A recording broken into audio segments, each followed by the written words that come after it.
एक दिन गए ननकू के घर, वो बैठ के चीलम पियत रहा। हम समझ गए गजबे होई, गजबे पी पी के जियत रहा।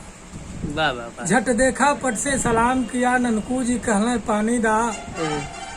आ जब ननकू में घर में गए पानी ले आवे, तब एक दर्जन लइका तर परिये मिलजुल के हल्ला करत रहे। दुई रोवे बीच दुआरी में, दुई ठाढ़े कुल्ला करत रहे। एक कोरा एक कन्हैया एक बकैया पर बिछलात रहा।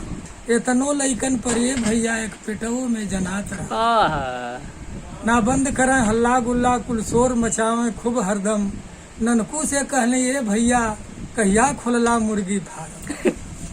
ननकू जी हमार बात सुन के कहला का करी भैया, रोजवा एड़िया रंगल करे, रोजवा बिगड़ल सिंगार करे, लइकन के पजरे सुते नहीं, संगवे सट्टे के मार करे। आ ननकू चिंटू जब बन जाइबा तो विकास बिरह भारी होई, परिवार नियोजन कम भोजन, महाभारत फिर से जारी होई। वाह वाह वाह वाह वाह वाह वाह।